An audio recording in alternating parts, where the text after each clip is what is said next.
The GII is a new idea that is looking at how we can capitalize on technology in full. Let me explain this. Assuming for a moment there is a problem in a ministry that needed to be fixed. The example I always use is that a ministry comes and says to me that there is a problem of traffic between A and B on a particular road.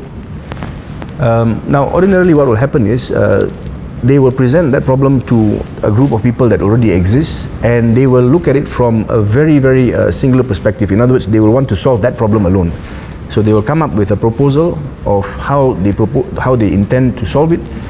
They will tell you what the cost is, and ultimately the contracts are signed after the proper tender processes and all that, and then they start work. And then you have the usual problems. There are delays, there are variations in contracts and what have you not, and that's how things have worked all this while. Now imagine if you are able to do more. So which means that with GII now what we do is we create a problem statement.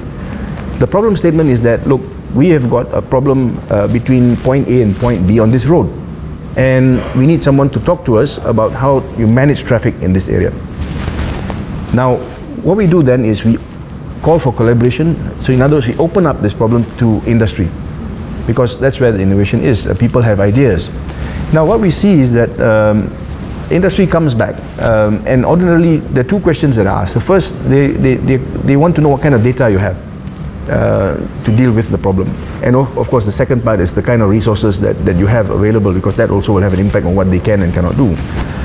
Now what we find is that with the kind of data that you give them, they come back and tell us that, look, if you're going to give us this data to deal with traffic problem from A to B on that road, we are going to be able to talk to you about other problems as well. For example, they can identify areas between A and B that often flood, and they can tell you, look, if we can identify that with data we have, then we'll be able to solve that problem for you as well. So for example, you have uncollected garbage. There's certain areas that people often place that waste, dumping cases and all that. That's number two.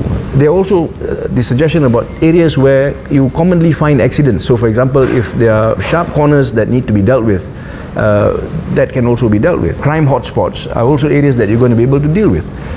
So you see how this new approach is an approach where you're going to be able to do so much more in one exercise and using the same amount of resources that you have.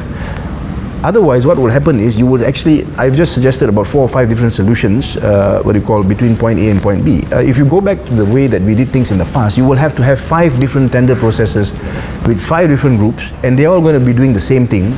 And that's where you have costs that are unnecessarily expended. And we want to try and and lessen that. That's what that technology does, right? You get more value for your money. In addition to that, you also want to make sure that you are able to make full use of data that you have. And I think this is the kind of thinking that we want. How do you now get ministries to start understanding that when you talk about one particular problem, you can look at it from different sectors. So earlier, if it's traffic alone, then perhaps you're looking at the Ministry of Transport. If it's security, KDN. If it's cameras that you're looking at, then it's KPKT. If it's floods that you're looking at, then perhaps even local government that has to come in. Question is, how do you bring all of them together? This is why if you have a National AI Office that's looking at new technology across all sectors, it's going to result in you getting a much better quality product. It's also going to result in you dealing with so many problems at once. And ultimately, it's really about reducing costs, because if we can look at how we reduce costs, and this is just one initiative. Imagine across government, if you're able to reduce costs substantially, you will have reserves that you can use for other projects.